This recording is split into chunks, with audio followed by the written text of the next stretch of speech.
Moi, je suis en train de voir que ces travaux sont en train de marcher. Mais on ne peut pas, il a fait 10 mois.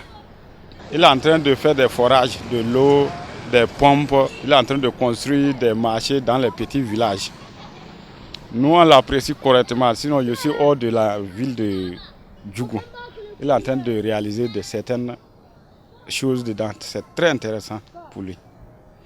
Mais je prie Dieu qu'il continue ses réactions, qu'il termine ses travaux. Le maire actuel, M. Kone Malik, il est peut-être, on peut dire, un prophète pour nous à Djougou ici. Je l'ai qualifié sur 3 points. D'abord, au niveau de la santé, on a eu des changements.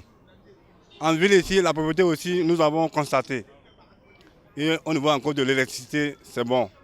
Donc s'il fallait le noter, je lui note 18 sur 20. Bon, actuellement, je vois qu'au niveau de la périphérie, on a un problème de courant et aussi de l'eau. Même en ville ici, nous avons des quartiers un peu éloignés. On a voulu encore accès à des voies, des vents. S'il peut nous aider encore à ouvrir des vents à des quartiers périphériques du centre-ville, ça serait bon. Moi, selon moi, le docteur Gomina Malik, au cours de sa gestion, on a vu des changements. Dans le domaine de l'électricité, par exemple, il a eu de l'amélioration. Dans les quartiers, il a certains poteaux qui sont implantés. Les fils sont en train d'être connectés. Et on sait que d'ici à là, le branchement sera fait. Il y a aussi dans les quartiers, il y a certains ponts qui sont en train d'être tracés. Et ce qui fait aussi le développement de la ville de Djougou. Dans le domaine scolaire, par exemple, on sait que nous sommes en train de voir la construction de certains bâtiments scolaires. Et ce qui était autrefois, donc ça nous manquait trop. Maintenant, avec la construction de ces bâtiments-là, ces bâtiments d'école, on voit que d'ici à là, l'effectif pléthorique va diminuer. Parce que entre-temps, dans les classes, on a dans une classe 100 et quelques élèves dans une classe. Et cela, l'ancien de la classe avait la peine de dérouler sa séquence de classe.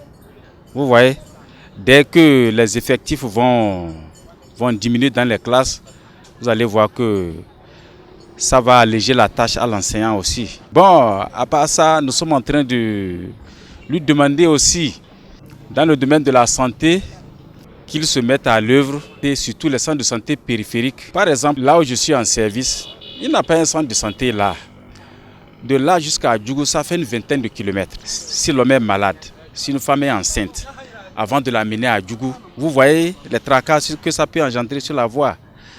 S'il pouvait faire un effort dans les centres dans les villages un peu reculés, amener quelques centres de santé, ça serait bien.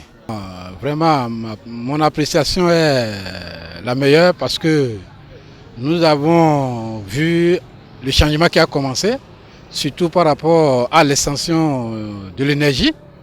Les quartiers qui étaient dans l'obscurité ont commencé par se retrouver un peu dans la lumière. Donc je voudrais, sur ce point, lui donner encore plus de souhaits pour qu'il puisse faire de mieux. Parce que sur ce point-là, vraiment la population de Djougou est tellement en dernière position. Donc c'est sur ce point-là que je peux l'apprécier par rapport à son arrivée. Parce que les poteaux sont déjà debout et on est rassuré que ce serait quelque chose d'effectif. Bon, à part l'identification, nous avons encore des écoles de centre-ville qui n'ont pas de module de classe.